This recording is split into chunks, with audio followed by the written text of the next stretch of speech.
শক্তিশালী সামরিক বাহিনী গঠনে সশস্ত্র বাহিনীর নিয়োগ প্রক্রিয়া ডিসিদের সহযোগিতা চাওয়া হয়েছে বলে জানিয়েছেন প্রধানমন্ত্রীর প্রতিরক্ষা ও সশস্ত্র বাহিনী বিষয়ক উপদেষ্টা ড.এ.কে.এম. শামসুল ইসলাম। রাজধানীর ওসমানী স্মৃতি মিলনায়তনে জেলা প্রশাসক সম্মেলনের তৃতীয় দিনের অধিবেশন শেষে এই কথা জানান তিনি। স্থানীয় সরকার মন্ত্রী মির্জা ফখরুল ইসলাম আলমগীর বলেছেন, 1 বছরের মধ্যে হবে স্থানীয় সরকার নির্বাচন। এছাড়া 16 বছরে স্থানীয় সরকার খাতে হওয়া দুর্নীতিও তদন্ত হবে। বিস্তারিত বিল্লাল হোসেনের রিপোর্টে।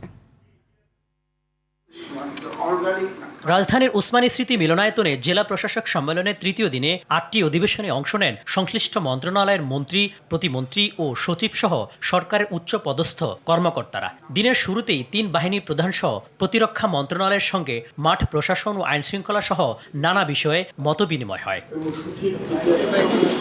প্রধানমন্ত্রীর সামরিক উপদেষ্টা জানান, সশস্ত্র বাহিনীকে জনমুখী করতে ডিসিদের সহযোগিতা চাওয়া হয়েছে এবং দেশপ্রেমে উদ্বুদ্ধ হয়ে সেনাবাহিনীতে যাতে আমরা আরো শক্তিশালী জনবল সম্পৃক্ত করতে পারি এবং সেই ব্যাপারে জেলা প্রশাসকদের কি ভূমিকা সে ব্যাপারে আমরা আলোচনা করেছি। মুক্তিযুদ্ধ বিষয়ক প্রতিমন্ত্রী জানান, ফ্যাসিস্ট আমলে মুক্তিযোদ্ধার তালিকা যে অনিয়ম হয়েছে তা তদন্ত করা হচ্ছে। ফ্যাসিবাদী আওয়ামী সরকারের সময় প্রত্যেকটা সেক্টরেই তারা দলীয়করণ করেছে, দুর্নীতি করেছে।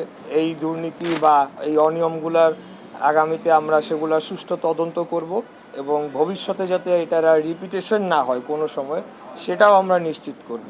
বিদ্যুৎ সাশ্রয়ের জন্য ডিসি অফিসে সোলার প্যানেল স্থাপনের নির্দেশ দেওয়া হয়েছে জানিয়ে বিদ্যুৎ জ্বালানি মন্ত্রী দেশে কোনো লোডশেডিং নেই বলেও দাবি করেন। এখন কোনো লোডশেডিং কোথাও নাই।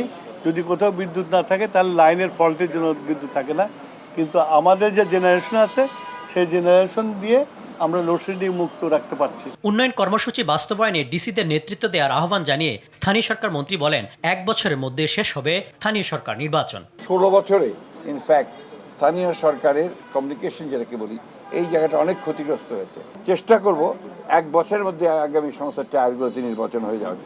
প্রধানমন্ত্রী তারেক রহমানের 180 দিনের কর্মপরিকল্পনা বাস্তবায়নে কাজ করার কথা জানিয়েছেন ডাক টেলিযোগাযোগ মন্ত্রী ফকির মাহবুব আনাম। আইসিটি বলেন, ডাক, টেলিকম এবং আমাদের বিজ্ঞান প্রযুক্তি, 3টা মন্ত্রণালয় আমরা এই সরকারের যে নির্বাচনী ইস্তাহার ছিল ওটাকে সামনে রেখে আমরা কাজ করে যাচ্ছি ইনশাল্লাহ। বিল্লাল হোসেন, RTV, ঢাকা।